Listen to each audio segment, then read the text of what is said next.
Hello everyone, master जी में आपका बहुत बहुत स्वागत है। यह क्लास 7th का science chapter 6 physical and chemical changes है। बच्चों, आज भी हम इस चैप्टर को लाइन बाय लाइन करके पढ़ेंगे और समझते चलेंगे। तो चलिए बिना देर किए इस चैप्टर को शुरू करते हैं और समझते हैं। Every day you come across many changes in your surroundings, यानी आप अपने दैनिक जीवन में कुछ न कुछ अपने आसपास चीजों को चेंज होते हुए देखते होंगे। दीज चेंजेस में इन्वॉल्व वन और मोर सब्सटेंसेस। हो सकता है उन बदलावों में आप एक या एक से ज्यादा चीजों को देखते होंगे। For example, your mother may ask you to dissolve sugar in water to make a cold drink. हो सकता है आपकी माँ ने आपको कहा हो कि पानी में आप थोड़ा सा चीनी डालकर उसका कोल्ड ड्रिंक बनाओ। Making a sugar solution is a change. ये जो हमने चीनी का घोल बनाया, सॉल्यूशन बनाया, यह भी तो एक तरह का चेंज ही है। सिमिलरली, यानी ठीक इसी प्रकार setting curd from milk is a change, यानी इसी प्रकार दूध से भी दही बन जाना, यह भी एक तरह का चेंज ही हुआ। समटाइम्स मिल्क बिकम्स सोर। कभी कभी क्या होता है कि जो दूध होता है वह खट्टा हो जाता है। Souring of milk is a change, यानी जब दूध से, नॉर्मल दूध से वह खट्टा होकर या फिर दही बन गया, यह भी एक तरह का नॉर्मल चेंज हुआ। Stage rubber band also representing a change, यानी रबर को जब आप खींचोगे तो वह अपना लेंथ को बड़ा करेगा, तो यह भी एक तरह का चेंज हुआ। Make a list of 10 changes you have notice around you, यानी आप आसपास जो भी चीजों को बदलते हुए देखा होगा, उन चीजों को आपको, यानी उन 10 चीजों का नाम आपको लिखना है कहीं नोटबुक में। In this chapter we shall perform some activities and study the nature of these changes. हम इन्हीं सब बदलावों के बारे में, चेंजिंग के बारे में पढ़ेंगे और हमारी प्रकृति में जो चीजें चेंज होती रहती हैं, घटित होती रहती हैं, उनके बारे में हम पढ़ेंगे। Broadly the changes are two kinds, यानी ये जो बदलाव होता है, चेंजिंग होता है, यह दो तरह का होता है। एक होता है फिजिकल चेंज और दूसरा होता है केमिकल चेंज। मान लीजिए यहाँ पे एक पेपर है, पेपर को हमने फोल्ड कर दिया और उसको कई भागों में काट दिया, यानी उसको अलग अलग करके पीस बना दिया, तो यह भी एक तरह का चेंज ही हुआ। अब ये फिजिकल हुआ या केमिकल चेंज हुआ, जैसे जैसे हम पढ़ते जाएंगे वैसे वैसे हमें क्लियरिटी होती जाएगी। आगे देखिए आगे क्या लिखा हुआ है। यहाँ एक नया टॉपिक शुरू हो जाता है। 6.1 physical change. Activity 6.1 cut a piece of paper in 4 squares, यानी एक पेपर को आपको 4 स्क्वायर में, यानी 4 पीसेस में आपको काट लेना है। सभी को स्क्वायर में काटना है, जिस तरह ये इस फिगर में देख सकते हैं। Lay these pieces on the floor or a table so that the pieces acquire the shape of the original piece of paper. इन पेपरों को काटकर, जैसे फिगर 6.1 में दिखाया गया है, इस तरह से अरेंज किसी टेबल पे कर लेना है या किसी सरफेस पे कर लेना है। Obviously, you cannot join the pieces back to make the original piece. यानी जब आप इसको टुकड़ों में काट देंगे, इसको अलग अलग पीसों में आप कर देंगे, तो अगर दोबारा आपको कहा जाए कि इसको फिर से पहले की तरह करो तो आप नहीं कर पाएंगे। But is there a change in the property of the paper, यानी जब आपको कहा गया इसको अलग अलग पार्ट्स में करने के लिए, तो आपने काट के अलग तो कर दिया, लेकिन क्या इसका फिर दूसरा कुछ बना मटेरियल? नहीं, यानी पहले भी एक पेपर ही था और अभी भी यह पेपर ही है, यानी दूसरा मटेरियल हमें नहीं मिलता है। हमने सिर्फ इसका शेप को और साइज को चेंज किया है। अब आइए पढ़ते हैं एक्टिविटी 6.2 क्या कहता है। Collect the chalk dust lying on the floor near the chalk board on your classroom, यानी आपके क्लासरूम में जो चौक है उसको आप गिराकर, तोड़कर और कहीं पे आप रखिए। आप उसको क्रश भी कर सकते हैं या फिर छोटे छोटे पीसों में भी कर सकते हैं, यानी उसको पाउडर के फॉर्म में बना लेना है। Add a little water to the dust to make a paste. अब उस पाउडर में, यानी जो चॉक का पाउडर बना, उसमें थोड़ा सा पानी मिलाकर उसका पेस्ट बना लीजिए। Roll it into the shape of a piece of chalk. Let's it try. अब क्या करना है, उस पेस्ट को आप रोल करके, जिस तरह रोटी बनाने के लिए आप रोल करते हैं, उसी तरह बनाकर उसको सुखा दीजिए। Did you recover chalk from the dust? क्या आपने उस डस्ट से पूरी तरह से चौक आपको मिला? इसको समझने के लिए एक्टिविटी 6.3 को पढ़ते हैं। क्या कहा जा रहा है यहाँ पर? Take some ice in a glass or plastic tumbler. आपको किसी प्लास्टिक के ग्लास में या किसी बर्तन में आपको आइस लेना है, बर्फ लेना है और उसको मेल्ट करवाना है। Melt a small portion of ice by placing the tumbler in the sun. यानी उस आइस को जिस बर्तन में आपने रखा है उसको धूप में रखना है ताकि वह मेल्ट हो सके, पिघल सके। You have now a mixture of ice and water. अब आपके पास क्या मिला? आपके पास देखने को जो पिघला हुआ बर्फ का टुकड़ा था वह देखने को मिला और कुछ पानी देखने को मिल रहा होगा। Now place the tumbler in a freezing mixture ice plus common salt. यानी अब आपको उस जो आपका जो क्या बोलते हैं पानी को आप एक काम कीजिए, फिर से फ्रीजर में रख दीजिए। Does the water become solid ice one again. आपने क्या देखा कि आपका जो पिघला हुआ पानी था और बर्फ था, जब आपने फ्रीज के फ्रीजर में रखा तो वह दोबारा आइस बन गया होगा। आगे देखते हैं एक्टिविटी 6.4 में क्या दे रखा है। Boil some water in a container. किसी बर्तन में आपको पानी को गर्म करना है। Do you see the steam rising from the surface of water. जब आपने उसको गर्म करने के लिए चूल्हे पे रखा तो क्या आपने देखा पानी में से भाप निकल रहा है। Hold an inverted pan by its handle over the steam at the some distance from the boiling water. Observe the inner surface of the pan. Pan के ऊपर आप हाथ रख के आप महसूस करने की कोशिश कीजिए कि आपको क्या उसका भाप जो है वह महसूस हो रहा है। Do you see any droplets of the water there. आपको कुछ जो भाप था जब आपने ऊपर हाथ रखा या दूसरा प्लेट रखा या पैन रखा तो क्या आपको कुछ पानी की बूंदें थोड़ी थोड़ी वहां पे इकट्ठा होते हुए नजर आ रही है, या फिर आपने हाथ रखा होगा तो आपने देखा होगा कि टाइनी ड्रॉपलेट्स आपके हाथों पे पानी का आ रहा होगा। एक्टिविटी 6 में देखिए बच्चों क्या कह रहा है। क्वेश्चन यहाँ पे दिया गया है यानी चेतावनी, be careful while handling a flame. यानी आपको जब फ्लेम आप यूज करेंगे, उसको एक्टिविटी को करेंगे तो आपको सावधानी रखनी है ताकि आपका हाथ जल ना जाए। Hold a use hacksaw blade with a pair of tongs. यानी एक हैक्सो ब्लेड को आपको एक टोंग्स के जरिए आपको पकड़ना है। Keep the tip of the free end of the blade on a gas stove, wait a few minutes. यानी जब आप स्टोव पे उसको गर्म होने के लिए रखेंगे तो कुछ समय के लिए उसको उसी तरह छोड़ देना है। Does the colour of the tip of the blade change. जब आप उस ब्लेड को स्टोव पे गर्म कर रहे थे या किसी बर्नर के ऊपर गर्म कर रहे थे तो क्या उसका रंग चेंज हुआ, उसका कलर किसी तरह का चेंज हुआ? बिल्कुल हुआ होगा, वह रेड हो गया होगा। Remove the blade from the flame. अब उस फ्लेम के ऊपर से ब्लेड को हटा लेना है। Observe the tip once again after some time. कुछ समय के बाद जब आप देखेंगे कि उस ब्लेड का कलर पहले जैसा था वैसे ही हो जाएगा। Does it get back its original colour? Of course. In activity 6.1 and 6.2 above, you show that paper and a piece of chalk underwent change in a size. यानी आपने देखा कि चौक का जो हमने एक उसका पीस बनाया था या पेपर को कट करके देखा था तो हमने क्या देखा कि उसमें सिर्फ साइज चेंज हुआ लेकिन नया मटेरियल क्रिएट नहीं हुआ, नया मटेरियल कोई फॉर्म नहीं हुआ। In activity 6.3 and 6.4, water change its state from solid to liquid और from gas to liquid।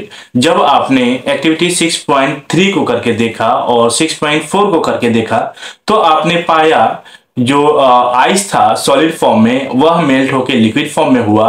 उसके बाद जब आपने गैस को यानी जो स्टीम निकल रहा था, वाटर वेपर निकल रहा था, उसके ऊपर आपने किसी तरह का पैन रखा या हाथ रखा तो उसका टाइनी ड्रॉपलेट्स यानी लिक्विड के फॉर्म में आपके हाथों में आया। In activity 6.5, hexo blade change colour on heating. जब आपने हेक्सो ब्लेड को फ्लेम के ऊपर रखा तो उसका कलर चेंज हुआ। Property such as shape, size and colour and state of substance are called physical property. यानी फिजिकल प्रॉपर्टी जो वह होता है जिसमें सिर्फ कलर चेंज हो, शेप चेंज हो और साइज चेंज हो, उसे हम फिजिकल प्रॉपर्टीज कहते हैं। A change in which a substance undergoes a change in its physical properties is called physical change।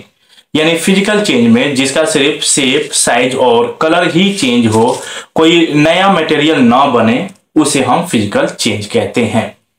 और physical change in generally reversible, जो फिजिकल चेंज होता है वह रिवर्सिबल होता है। रिवर्सिबल कहने का मतलब कि मान लीजिए आइस है, उसे हमने धूप में कुछ समय के लिए छोड़ दिया तो वह मेल्ट होकर पानी बन गया, वाटर बन गया, और फिर से उस पानी को हम फ्रीजर में रख दें तो फिर से वह आइस का रूप ले लेगा। तो ये क्या हुआ, ये दोबारा आइस बन गया, जैसा पहले था वैसा ही हो गया, तो इसे हम रिवर्सिबल कह रहे हैं। In such change no new substance is form, तो इस तरह के चेंजिंग में कोई नया सब्सटेंस नहीं बनता है, इसीलिए हम इसे फिजिकल चेंज कह रहे हैं। Let us now consider the other kind of change. अब दूसरे चेंज के बारे में पढ़ते हैं जिसका नाम है chemical change. 6.2 chemical change. A change with which you are quite familiar is the rusting of iron. Chemical change में आपने आयरन के ऊपर जंग लगना आपने जरूर सुना होगा या फिर देखा होगा। You have leave a piece of iron in the open for some times. किसी आयरन को आप खुली आसमान के नीचे अगर रखेंगे तो कुछ समय के बाद क्या होगा, उसके ऊपर एक ब्राउनिश परत आ जाएगा। Okay, this substance is called rust. उस सब्सटेंस को हम रस्ट कहते हैं या हिंदी में कहें तो जंग कहते हैं। And the process is called rusting, और उस क्रिया को, उस प्रोसेस को हम रस्टिंग कहते हैं, जंग लगना। Figure 6.2 iron gates of parks of a farmland, iron benches kept in lawns and gardens, almost very articles of iron kept in the open gates rusted. यानी इस तरह से खुली जगहों पे आयरन के बने हुए सामानों को अगर हम रखते हैं तो कुछ समय के बाद हमें इसमें जंग लगता हुआ दिखाई देता है। At home you must have seen shovels and spades getting rusted when you exposed to the atmosphere for some time.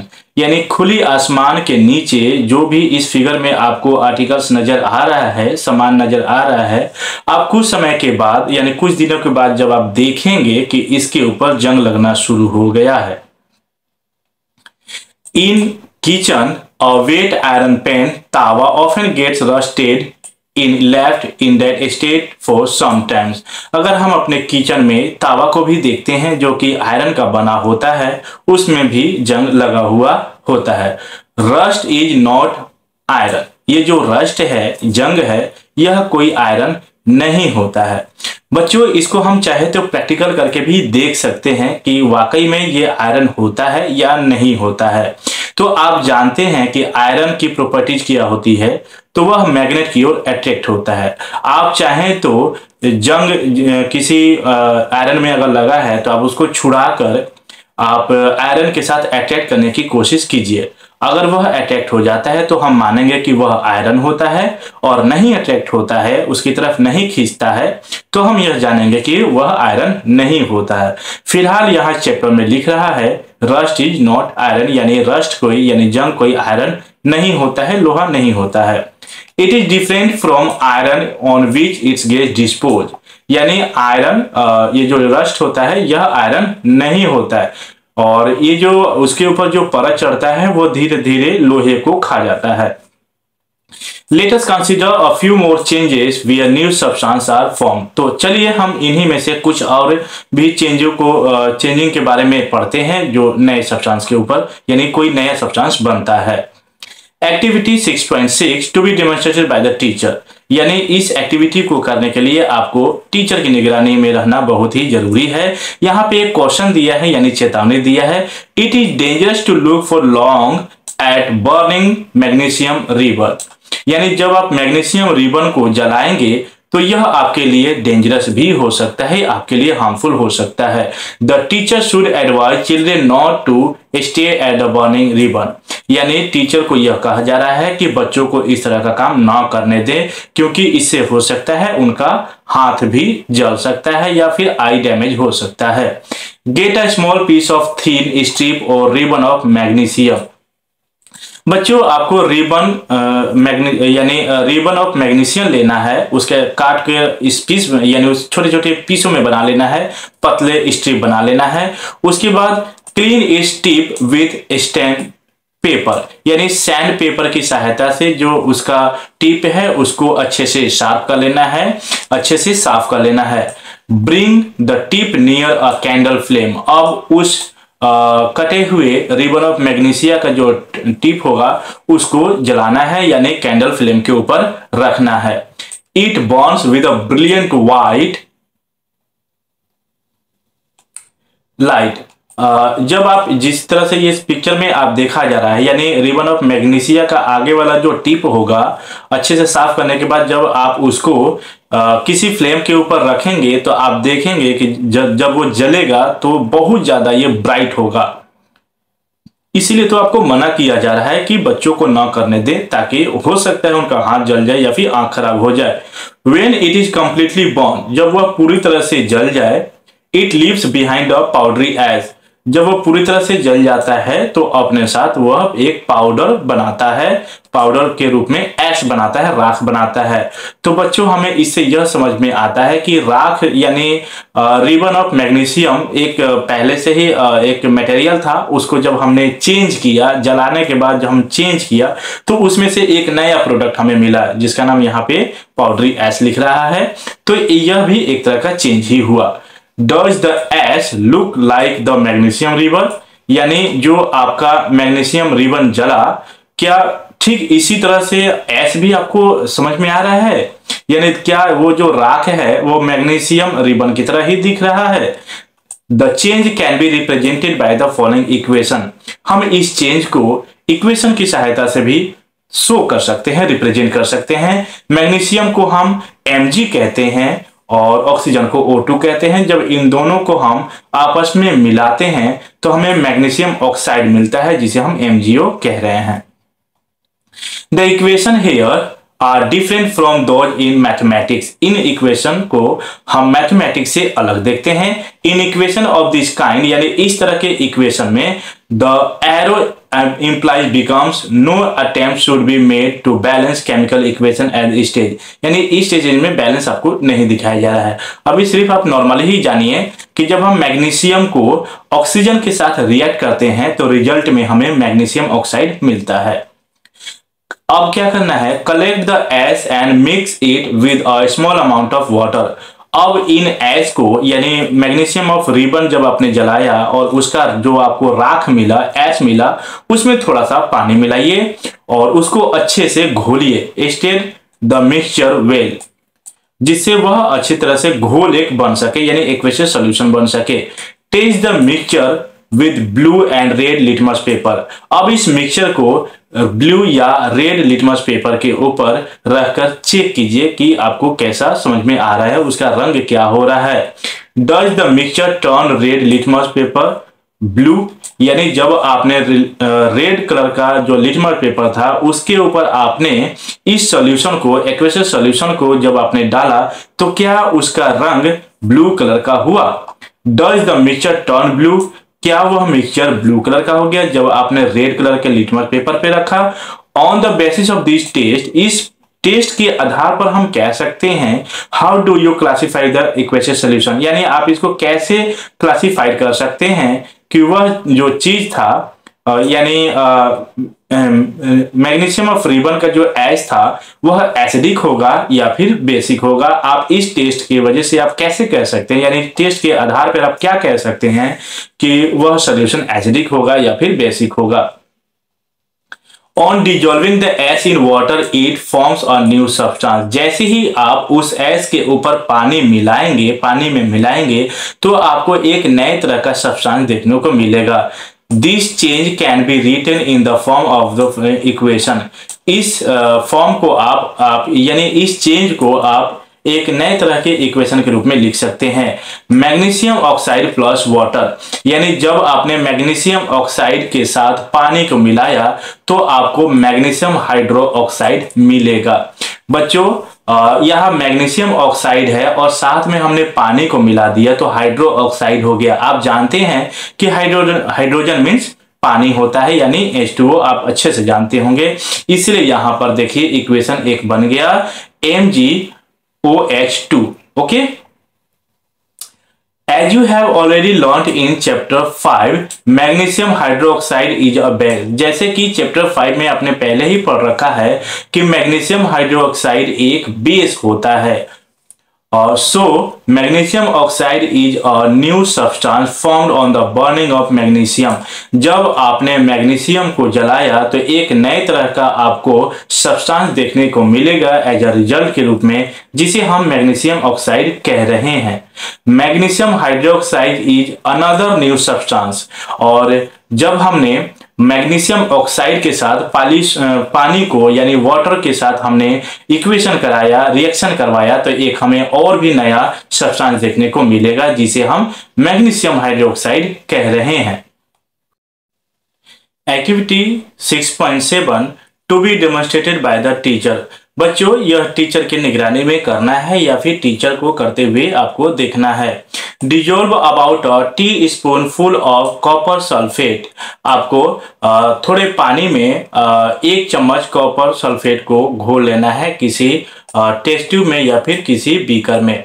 Okay, 1 cup water के साथ, और उसमें आपको थोड़ा सा डाइल्यूट सल्फ्यूरिक एसिड को मिला लेना है और सॉल्यूशन बना लेना है। You should get a blue colour solution. जब आपने इस सॉल्यूशन इसको बनाया तो आपको ब्लू कलर का सॉल्यूशन दिखाई देगा। Save a small sample of the solution in a test tube और स्मॉल ग्लास बोतल। इस सॉल्यूशन को यानी ये जो आपने सॉल्यूशन बनाया, इस सॉल्यूशन को किसी ग्लास के बोतल में या फिर किसी टेस्ट ट्यूब में आपको अलग से स्टोर करके रखना है सैंपल के रूप में। ड्रॉप अ नेल और a use shaving blade into remaining solution. और जो आपका बचा हुआ सॉल्यूशन है उसमें कोई नया कील या फिर कोई सेविंग करने वाला जो ब्लेड होता है उसको उसमें डालना है और आधे घंटा या फिर 1 घंटा के लिए छोड़ देना है। उसके बाद आपको उसका जो कलर चेंज हुआ उसको आपको अच्छे से ऑब्जर्व करना है कि उसका कोई कलर चेंज हुआ या फिर नहीं हुआ। और जो आपने अलग से उसका वो करके रखा था, यानी जो आपने सैंपल लेके रखा था, उस सैंपल को आपको उस सैंपल के साथ आपको कंपेयर करना है कि क्या दोनों का कलर एक जैसा है या फिर अलग अलग है। इसको आप 6.4 में फिगर में देख सकते हैं। जो आपने सैंपल ले रखा था उसका कलर कुछ आपको इस तरह से ब्लू कलर का दिखाई देगा कॉपर सल्फेट का, और जिसमें अलग से फिर आपने ब्लेड डाला या फिर नेल डाला तो उसका कलर आपको ग्रीनिश यानी आयरन सल्फेट का कुछ कलर आपको ग्रीनिश नजर आ रहा होगा। उसके बाद देखते हैं बच्चों और क्या लिखा हुआ है। Do you see any change in the colour of the solution. आपने क्या देखा कि जो आपने जब ब्लेड डाला तो उसका कलर चेंज हुआ या फिर नहीं हुआ। टेक आउट द नेल और द ब्लेड। अब आप उसमें से अपने कील को या फिर ब्लेड को बाहर निकाल दीजिए। अब बताइए अब उसका रंग कैसा दिखाई दे रहा है। The changes that you notice are due to the reaction between copper sulfate and iron। यानी जो इसका रंग चेंज हुआ उसका कारण क्या है, का कॉपर सल्फेट या फिर iron. The change of color of the solution from blue to green is due to the formation of iron sulfate। तो बच्चों जब उसका कलर ग्रीनिश हुआ तो उसका कारण है जब आपने उसमें आयरन डाला तब। तो आपको इससे क्या मिला, आपको एक नया सब्सटेंस देखने को मिला। The brown deposit on the iron nail is copper. अब आपने क्या देखा, कील के ऊपर या फिर ब्लेड के ऊपर आपने देखा होगा कि कॉपर उसके ऊपर आके जमा हो गया होगा, यानी ब्लेड के ऊपर या फिर कील के ऊपर। अनदर न्यू सब्सटेंस, यह आपको एक नया सब्सटेंस देखने को मिलेगा, that is copper. We can write the reaction as. इस रिएक्शन को कुछ हम इस तरह से लिख सकते हैं, copper sulphate solution that is blue in colour plus iron, और मिलेगा क्या आपको, आयरन सल्फेट सॉल्यूशन जो कि ग्रीन कलर था, और उसके ऊपर आपको डिपॉजिट मिलेगा कॉपर जो कि ब्राउन कलर का दिखते हुए आपको दिखाई दिया होगा। एक्टिविटी 6.8 को पढ़ते हैं और समझते हैं। Take a teaspoon full of vinegar in a test tube. किसी टेस्ट ट्यूब में आपको 1 चम्मच वाइनेगर लेना है। वाइनेगर को बच्चों हम हिंदी में सिरका भी कहते हैं, और उसमें आपको 1 चुटकी बेकिंग सोडा मिलाना है। You should hear a hissing sound. आपको जैसे ही आप एक चुटकी बेकिंग सोडा डालेंगे तो आपको थोड़ा सा हिसिंग साउंड सुनने को मिलेगा। जिस तरह से जब आप किसी स्प्राइट का या फिर किसी थम्स अप का जब आप ढक्कन खोलते हैं तो आवाज आपको कैसे फिस का आवाज सुनाई देता होगा, ठीक उसी तरह। और उसमें से आपको गैस बाहर निकलते हुए दिखाई देगा बबल्स के रूप में। Pass this gas through freshly prepared lime water as shown in figure 6.5। Lime water में इसको पास करना है। What happens to the lime water, lime water के साथ क्या हुआ जब आप उसको देखेंगे। पिक्चर यहाँ पे 6.5 आपको कह रहा है देखने के लिए। तो आइए हम पहले पिक्चर को यहाँ पे देख लेते हैं क्या कहा जा रहा है। यहाँ पे ये देखिए, यहाँ पे आपने वाइनेगर लिया और उसमें एक चुटकी बेकिंग सोडा डाला और इसको आप फिर जब यहाँ से पास करवाएंगे तो आपको कार्बन डाइऑक्साइड यहाँ से दिखाई दे रहा होगा लाइम वाटर के अंदर, तभी तो ये बबल्स इसमें से निकलेगा। आइए बच्चों आगे देखते हैं क्या लिखा हुआ है। The change in the test tube is as follows. जो चेंजिंग हुआ टेस्ट ट्यूब में उसे हम कुछ इस तरह से लिख सकते हैं। वाइनेगर जो कि एक एसिडिक एसिड होता है, उसके साथ हमने बेकिंग सोडा को मिलाया एक चुटकी, जिसको हम बेकिंग सोडा को सोडियम हाइड्रोजन कार्बोनेट कहते हैं। और जब हमने इस दोनों को इक्वेशन यानी दोनों का रिएक्शन करवाया वाइनेगर को और बेकिंग सोडा को, तो हमें क्या मिला रिजल्ट के रूप में, तो हमें मिला कार्बन डाइऑक्साइड और दूसरे substances. The reaction between carbon dioxide and lime water is as followed. जब हमने इन दोनों के साथ रिएक्शन को करवाया तो हमें क्या देखने को मिला, तो हमें मिलता है कार्बन डाइऑक्साइड जो कि CO2 होता है और लाइम वाटर को हम CaOH2 कह सकते हैं। तो इसके रिजल्ट में हमें क्या मिलेगा, calcium carbonate that is CaCO3 और हमें पानी मिलता है that is H2O। When carbon dioxide is pass through lime water, जब कार्बन डाइऑक्साइड को किसी लाइम वाटर के साथ गुजारा जाता है तो हमें कोई एक नया सब्सटेंस देखने को मिलता है calcium carbonate, okay, which makes lime water milky. जिसके कारण यानी यही कैल्शियम कार्बोनेट के कारण ही वह लाइम वाटर जो है वह मिल्की कलर का यानी दूध टाइप का आपको दूध के रंग का आपको दिखाई देगा। The turning of lime water into milky is a standard test of carbon dioxide। यानी कार्बन डाइऑक्साइड का जो हम टेस्ट करते हैं यही तरीका होता है। You will use it in chapter 10 to show that the air we breathe out is rich in carbon dioxide। हमें चैप्टर 10 में पढ़ने को मिलेगा कि जो हम ऑक्सीजन लेने के बाद CO2 छोड़ते हैं, एक्सहेल करते हैं, वह CO2 होता है, कार्बन डाइऑक्साइड होता है। तो ये हम कैसे पता करें कि हम CO2 ही छोड़ते हैं, एक्सहेल करते हैं, तो इसको आप प्रैक्टिकली चैप्टर 10 में पढ़ेंगे और समझेंगे। In activity 6.6 and 6.8, you showed that in each change one or more new substances were formed।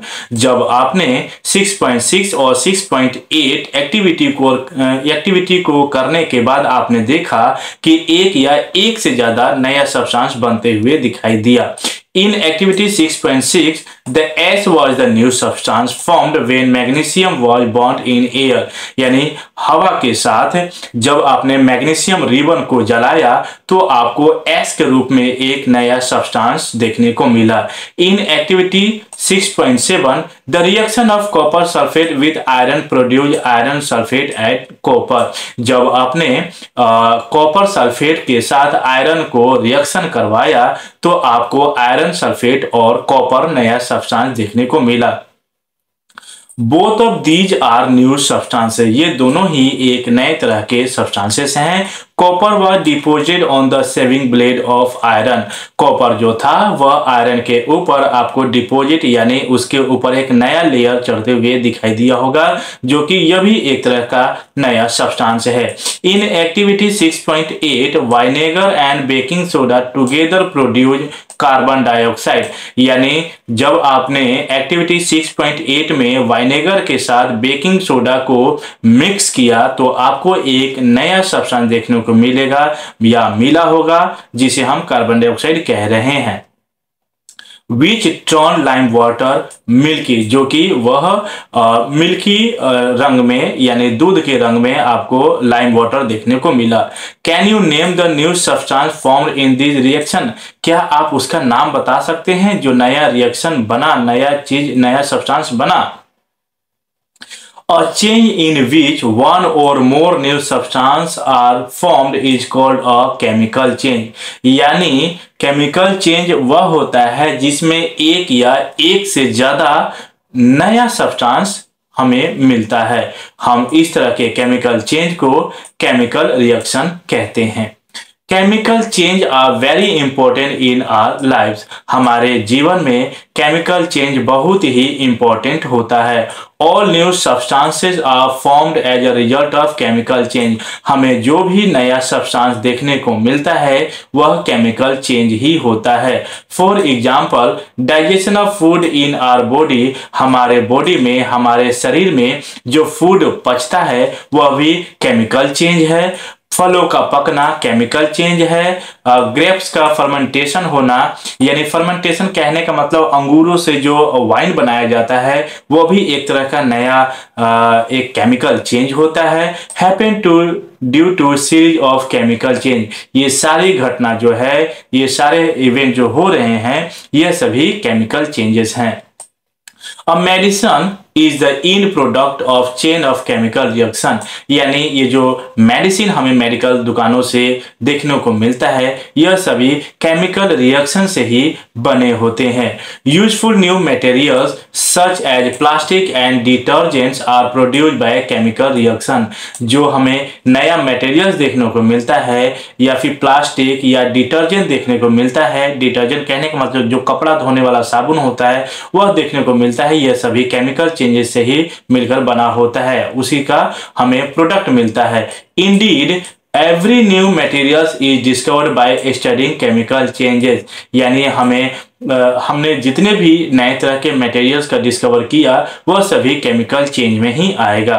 We have seen that, हमने अभी तक देखा एक या एक से ज्यादा नया सब्सटेंस बनते हुए वह सभी केमिकल चेंज हैं। In addition to new product, जो कि हमें एक नया ही प्रोडक्ट के रूप में देखने को मिलता है। द फॉलोइंग में accompany of chemical change, heat, light or any other radiation that is ultraviolet for example may be given off a observed, sound may be produced। इसमें हमें जब हम रिएक्शन करवाते हैं, जब हम केमिकल चेंज करवाते हैं तो हमें लाइट देखने को उसमें मिलता है, उससे हमें नया कोई हीट हमें देखने को मिलता है, यानी उससे प्रोड्यूस होने वाला लाइट होता है, हीट होता है और दूसरे तरह का रेडिएशन होता है जो कि हम उसे यूवी भी कह सकते हैं यानी अल्ट्रावायलेट भी कह सकते हैं।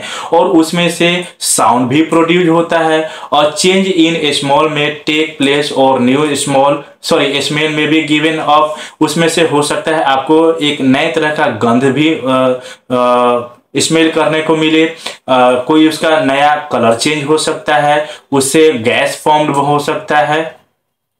Late us look at some examples, आइए हम कुछ एग्जाम्पल्स को पढ़ें और समझें। You show that burning of magnesium ribbon is a chemical change, हमने अभी जस्ट पढ़ा कि जो मैग्नीशियम ऑफ रिबन होता है वह एक केमिकल चेंज होता है। बर्निंग ऑफ कोल भी एक केमिकल चेंज होता है। लकड़ी का जलना या पत्तों का गिरना, पत्तों का जलना, यह सभी एक केमिकल चेंज होता है। सॉरी बच्चों, यहाँ पत्तों का गिरना नहीं, पत्तों का जलना। Okay, in fact burning of any substance is a chemical change, यानी कोई भी अगर सब्सटेंस अगर जल रहा होता है तो वह केमिकल चेंज में होगा, क्योंकि उसका सिर्फ शेप और साइज ही नहीं चेंज हो रहा है बल्कि उसे हमें एक नए तरह का प्रोडक्ट हमें देखने को मिल रहा है, तो उसे हम केमिकल चेंज कह रहे हैं।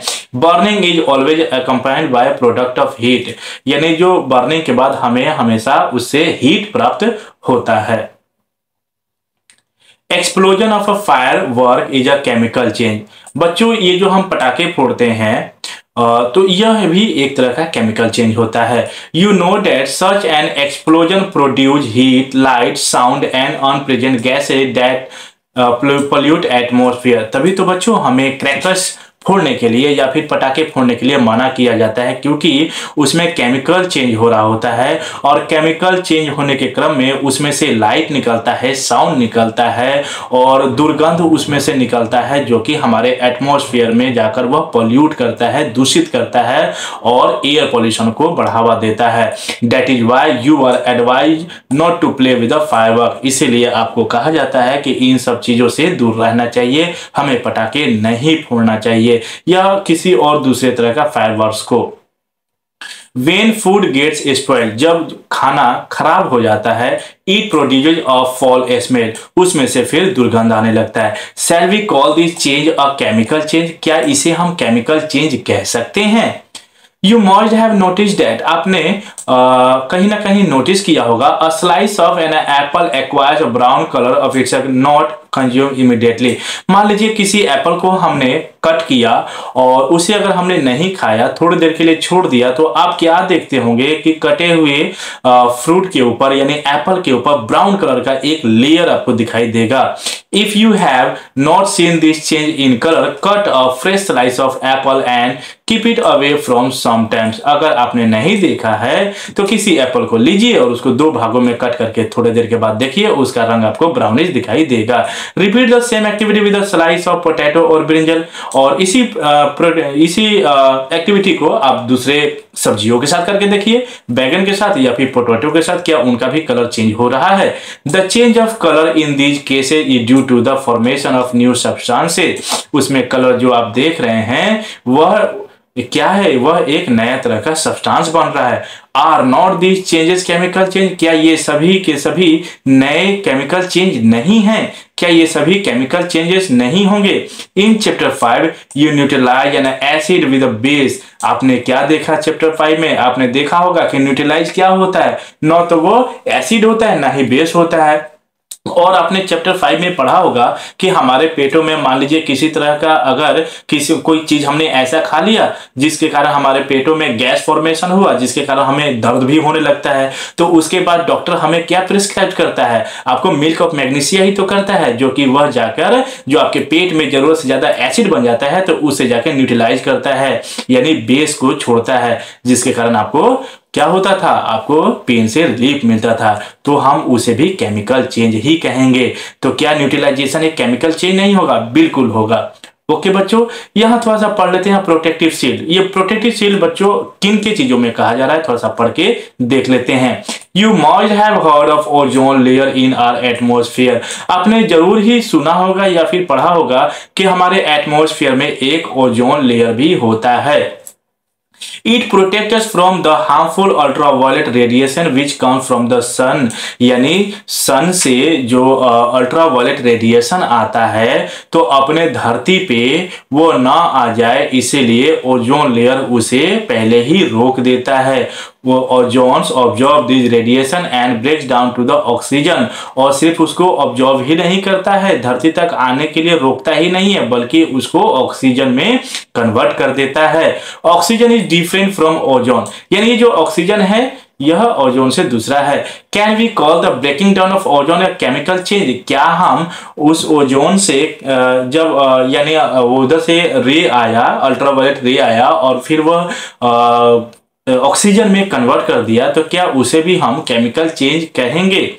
ओके बच्चों, यहाँ थोड़ा सा एक्स्ट्रा जानकारी ले लेते हैं कि अल्ट्रावायलेट रेडिएशन अगर ओजोन ना रोके और धरती तक आ जाए तो हमारे साथ क्या बुरा हो सकता है। तो बच्चों इससे हमें स्किन प्रॉब्लम हो सकता है, स्किन कैंसर तक हो सकता है। If ultraviolet radiation were not absorb by ozone, यानी ओजोन के द्वारा अगर यूवी रेडिएशन न रोक सके वह, तो क्या होगा? It would reach the earth surface and cause harm to earth of a life forms, यानी हमारे जीवन में यह काफी ज्यादा हार्मफुल होगा। Ozone act as neutral shield against this radiation, यानी उसे यह ओजोन न्यूट्रलाइज कर देता है, न्यूट्रल कर देता है। ओके, आगे देखते हैं बच्चों, आगे क्या दिया हुआ है। यहां देखिए, बूझो कुछ कहना चाहते हैं या फिर जानना चाहते हैं, ये दोनों हैं, बूझो और पहेली। वी लर्न इन चैप्टर 1, यानी हमने चैप्टर 1 में पढ़ रखा है plant produce their food by process called photosynthesis. यानी हमने पहले ही चैप्टर में पढ़ रखा है, जो पौधे होते हैं वह अपना भोजन खुद ही बनाते हैं एक क्रिया के साथ, जिसे हम इंग्लिश में फोटोसिंथेसिस कहते हैं। ओके बच्चों, तो फोटोसिंथेसिस को हम कहें तो वैसा चीज जो अपना भोजन खुद ही बनाए। यानी फोटो मीन्स लाइट होता है और सिंथेसिस मतलब बनाना होता है। यानी पेड़ पौधे सूर्य के प्रकाश की मौजूदगी में अपना भोजन बनाते हैं, उसी को हम हिंदी में कहें तो प्रकाश संश्लेषण कहते हैं, या फिर इंग्लिश में कहें तो फोटोसिंथेसिस कहते हैं। Can we call photosynthesis a chemical change? तो क्या हम फोटोसिंथेसिस को केमिकल चेंज कह सकते हैं? तो पहली यहां जवाब दे रही है, पहली say that even digestion is a chemical change. यहां तक कि जो पाचन होता है वह भी केमिकल चेंज ही होता है। 6.3 रस्टिंग ऑफ आयरन, यानी लोहे में जंग का लगना। इसे बच्चों हम पढ़ते हैं और समझते हैं क्या क्या लिखा हुआ है। Let us get back to rusting. This is one change that affects iron articles and slowly destroy them. यानी आयरन के ऊपर जंग लगना भी एक तरह का केमिकल चेंज ही होता है, और जब धीरे धीरे उसके ऊपर जंग लगते जाता है तो आपका जो आर्टिकल्स होता है, यानी लोहे से बना हुआ कोई सामान होता है, वह धीरे धीरे खराब होने लगता है, खराब हो जाता है। Since iron is used in making bridges, ships, cars, trucks, bodies and many other articles, the monetary loss due to rusting he use। कहने का क्या मतलब है कि जैसे लोहे से ब्रिजेस बनती हैं, पुल बनता है, शिप बनता है, कार, ट्रक का जो बॉडी होता है वह बनता है, और ढेर सारे और भी लोहे से आर्टिकल्स बना होता है, जो कि उसके ऊपर धीरे धीरे जंग लगकर वह खराब हो जाता है। The process of rusting can be represent by the following equation. यानी लोहे के ऊपर जंग लगने को हम अगर इक्वेशन में लिखे तो हम कुछ इस तरह से लिख सकते हैं। आयरन को बच्चों Fe कहा जाता है और ऑक्सीजन को O2 कहा जाता है। जब इन दोनों का आपस में रिएक्शन होता है, और यहाँ देखिए, और साथ में वाटर भी है यानी H2O है, इन सब का अगर आपस में रिएक्शन होता है तो हमें आयरन रस्ट मिलता है। यानी अगर कोई आपसे पूछे कि लोहा पे जंग लगने का क्या शर्त होता है, कंडीशन क्या होता है, तो क्या क्या होना चाहिए? आयरन होना चाहिए, ऑक्सीजन होना चाहिए और पानी होना चाहिए, जो कि ऑक्सीजन में वाटर होता है। तो इस हिसाब से उसके ऊपर रस्टिंग लगता है। आप इसको आयरन ऑक्साइड कह सकते हैं, जो कि Fe2O3 होता है। For rusting the presence of both oxygen and water, यानी ये जरूरी बन जाता है लोहे के ऊपर जंग लगने के लिए कि ऑक्सीजन होना चाहिए और वाटर होना चाहिए, तभी जाके उसके ऊपर जंग लगता है। तभी तो बच्चों हम समय समय पर लोहे के ऊपर, यानी लोहे से बना हुआ जो भी चीजें हमारे पास होती हैं उनके ऊपर हम समय समय पर पेंट करते रहते हैं, ताकि उसके साथ एयर कांटेक्ट ना हो और उसमें जंग ना लगे। In fact, if the content of moisture in air is high, which means if it's more humid, rusting become faster. यानी हवा में अगर नमी ज्यादा होगा तो आपका रस्टिंग भी यानी आयरन का लगना भी तेजी से होगा। So how do we prevent rusting? तो हम इसे किस तरह से रोक सकते हैं कि लोहे में जंग न लगे? Prevent iron articles from coming in contact with oxygen और वाटर और बोथ। यानी यह जरूरी बन जाता है कि ऑक्सीजन और वाटर दोनों आपस में लोहे के साथ कांटेक्ट में आए तो उसके ऊपर जंग लगता है। One simple way is to be apply a coat of paint और ग्रीज। यानी हमें करना क्या चाहिए, तो उसके ऊपर पेंट हम कर दें तो रस्टिंग से बच सकता है। In fact these coats should be applied regularly to prevent rusting. Another way is to be deposit a layer of metal like chromium और जिंक ऑन आयरन। एक तो बच्चों हो गया कि समय समय पे हम लोहे के ऊपर पेंट मारते रहें तो उसके ऊपर जंग नहीं लगेगा, और दूसरा ये भी होता है कि आप उसके ऊपर एक नया लेयर चढ़ा दीजिए मेटल का, जैसे क्रोमियम या फिर जिंक के। ओके, तो आपका इस तरह से लोहा बच जाता है जंग लगने से। यहां पहले देखिए क्या कह रही है, oh that is why my friend Rita is always complaining about iron article rusting so fast. She lives near the coast. यानी इनको याद आता है कि तभी मेरी फ्रेंड जो है हमेशा वरीड रहती है और समय समय पर वो पेंट भी करती रहती है। क्यों करती रहती है? क्योंकि उसका जो घर है वो समुद्र के किनारे है, जिसके कारण हवा में काफी ज्यादा नमी होता है, जिसके कारण उसके घर में जो लोहे का कोई सामान होगा, आर्टिकल्स होगा, उनके ऊपर जंग लगते रहता है। This process of depositing a layer of zinc on iron is called galvanisation. यानी आयरन के ऊपर जिंक के हम जब लेयर चढ़ा देते हैं तो उस प्रोसेस को हम गैल्वेनाइजेशन कहते हैं। The iron pipes we use in our homes to carry water are galvanised to prevent rusting. यानी जो हमारे घरों में लोहे का जो पाइप लगा होता है, पाइपलाइन होता है वाटर के लिए, उसके ऊपर भी गैल्वेनाइज किया जाता है ताकि उसके ऊपर रस्ट न पड़े यानी जंग न लगे। You know that ships are made of iron and a part of them remains underwater। आप जानते हैं कि जो पानी का जहाज होता है वह पूरा लोहे का बॉडी होता है और उसका आधा भाग जो है वह पानी में डूबा रहता है। On the part above water also water drops keeps the clinging to the ship outer surface। Moreover the water of the sea contains many salt। आप जानते हैं कि जब शिप समुद्र में होता है और समुद्र में नमक भी होता है, जिसकी वजह से क्या होता है, the salt water makes the process of rust formation faster. यानी जब पानी में नमक होता है तो इसके कारण लोहे के ऊपर जंग कुछ ज्यादा ही जल्दी से लगता है, यानी वो फास्टर काम करता है। Therefore ships suffer a lot of damage from rusting in spite of being painted.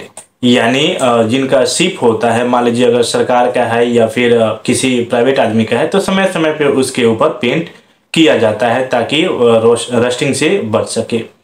यहाँ देखिए क्या लिखा हुआ है, stainless steel is made by mixing iron with carbon and metals like chromium, निकल एंड मैग्नीज। बच्चों ये जो स्टील होता है, स्टेनलेस स्टील जो होता है, यह मिक्सर होता है आयरन का, कार्बन का और मेटल जैसे क्रोमियम, निकल और मैग्नीज का, इन सभी का मिश्रण होता है। यानी सभी को मिक्स करके स्टेनलेस स्टील बनाया जाता है जो कि इसमें रस्ट नहीं लगता है, यानी इसमें जंग नहीं लगता है। आपने अपने घरों के बालकोनी में शायद आपका लगा हो तो उसके ऊपर देखिएगा, जंग जल्दी नहीं लगता है। So much so that a fraction of ship's iron has to be replaced every year। जिसके कारण जो लोहे का बना होता है जहाज, उसको हर साल चेंज करना पड़ता है।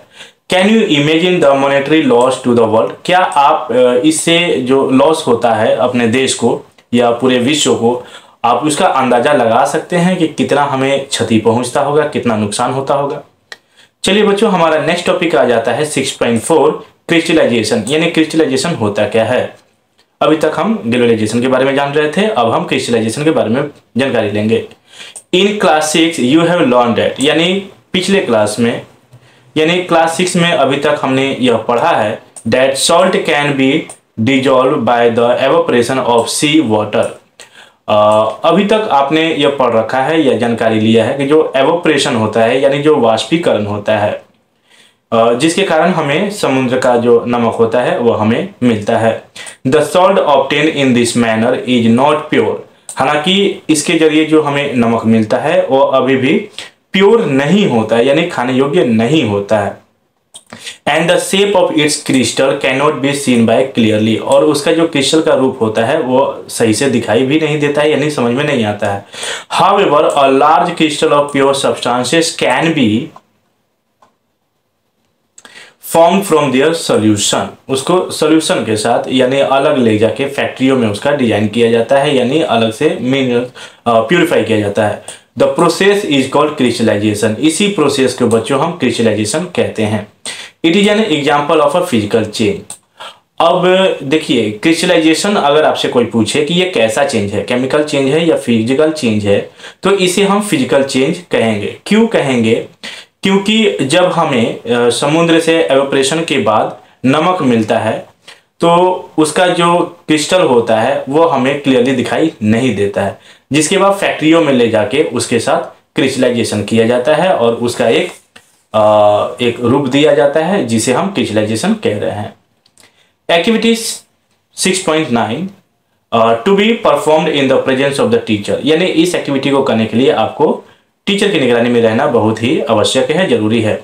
यहाँ पे एक चेतावनी दी गई है। Use only dilute sulphuric acid, be careful while boiling water. आपको यहाँ पे डाइल्यूट सल्फ्यूरिक एसिड का इस्तेमाल करना है, लेकिन जब आप पानी गर्म कर रहे होंगे तो आपको थोड़ा सा यहाँ पे सावधानी भी बरतना है।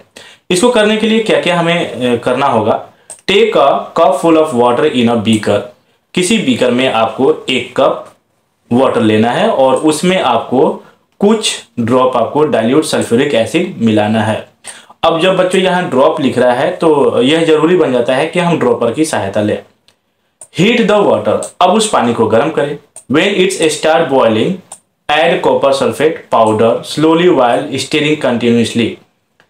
बच्चों जब ये पानी गर्म हो रहा होगा या जब वो बॉइलिंग करने लग जाए, यानी वो बॉयल करने लग जाए, तो उसमें आपको कॉपर सल्फेट पाउडर आपको धीरे धीरे डालते रहना है और स्टीरिंग करते रहना है लगातार, यानी घुमाते रहना, मिलाते रहना है। जैसे फिगर 6.6 में आप देख सकते हैं इस तरह से। Continue adding copper sulphate powder. आपको तब तक यह कॉपर सल्फेट पाउडर मिलाते रहना है जब तक कि till no more powder can be dissolve, जब तक कि उसमें घुलते रहे, जब तक डिजॉल्व हो सके तब तक आपको करते रहना है। और उसके बाद फिर क्या कह रहा है कि उस सॉल्यूशन को फिल्टर करें। Allow it to cool. अब आपको फिल्टर करने से पहले आप उसको ठंडा करना होगा, उसके बाद फिल्टर करना है। Do not disturb the solution when it's a cooling. जब वह ठंडा होगा फिल्टर करने के बाद, तो उसको हिलाना डुलाना नहीं है, उसको शांति से ठंडे होने देना है। Look at the solution after some time. कुछ समय के बाद उस सॉल्यूशन को आपको देखना है। Can you see the crystals of copper sulphate. क्या आप कॉपर सल्फेट का क्रिस्टल कहने का मतलब बच्चों जैसे चीनी का दाना होता है ना, या फिर नमक का दाना होता है, उसको ऑब्जर्व करने के लिए आपको कह रहा है कि क्या आपको क्रिस्टल दिखाई दे रहा है। अगर नहीं तो कुछ समय और उसको आप छोड़ दीजिए। यहां देखिए, इसमें आपको पानी में कॉपर सल्फेट ऐड किया गया है और डालते रहने के क्रम में क्या हो, डालते जाएंगे, उसमें डिजोल्व करते जाएंगे जब तक कि डिजोल्व हो रहा है। उसके बाद फिर हम फिल्टर कर लेंगे और ठंडा होने के लिए छोड़ देंगे। कुछ समय के बाद आप देखेंगे कि उसमें क्रिस्टल बना होगा। You have learned about physical and chemical changes. अभी तक आपने फिजिकल और केमिकल चेंजेस के बारे में पढ़ा। Try to identify changes that you observe around you and as physical और केमिकल चेंजेस। इसके अलावा अगर आपने अपने अगल बगल आसपास फिजिकल या केमिकल चेंजेस होते हुए देखा है तो उसको आप रिकॉग्नाइज कीजिए, पहचानिए। तो बच्चों, इस तरह से ये चैप्टर आपका खत्म होता है। अभी तक आपने पढ़ा chemical change, chemical reaction, crystallisation, galvanisation, physical change, rusting. तो इस तरह से बच्चों आपका यह चैप्टर आज खत्म हो जाता है। थोड़ा सा ग्लोसरी के बारे में यहाँ थोड़ा जानकारी ले लेते हैं, क्या क्या दिया हुआ है। Changes can be 2 type, physical and chemical changes, जो कि हम पहले ही पढ़ चुके हैं। Physical changes are changes in the physical properties of substances. यानी फिजिकल चेंजेस में हमने ये पढ़ा कि उसमें कोई नया सब्सटेंस फॉर्म नहीं होता है, कोई नया सब्सटेंस नहीं बनता है, सिर्फ यह अपने शेप और साइज को चेंज करता है। No new substance are formed in this changes में भी रिवर्सिबल। और फिजिकल चेंज जो होता है वह रिवर्सिबल होता है। जैसे कि चैप्टर के दौरान ही मैंने आपको बताया था कि मान लीजिए कोई आइस है और उसको अगर धूप में हम मेल्ट कराते हैं और फिर दोबारा उसको फ्रीजर में रखेंगे तो फिर से वो आइस क्यूब का रूप धारण कर लेगा, तो इस तरह से वो रिवर्सिबल होगा। In chemical changes new substance are produce. Chemical change में नया सब्सटेंस बनता है। Some substances can be obtain in pure state from their solution by crystallisation. Crystallisation करने के बाद हमें प्योर सब्सटेंस देखने को मिलता है। और तो बच्चों, इस तरह से आपका ये चैप्टर खत्म होता है। अगर इस चैप्टर से रिलेटेड आपको इस एक्सरसाइज या सॉल्यूशन चाहिए तो आप हमें कमेंट करके बता सकते हैं, मैं आपको प्रोवाइड करने की पूरी तरह से कोशिश करूंगा। तो मिलते हैं बच्चों किसी दूसरे चैप्टर के साथ, तब तक के लिए नमस्कार।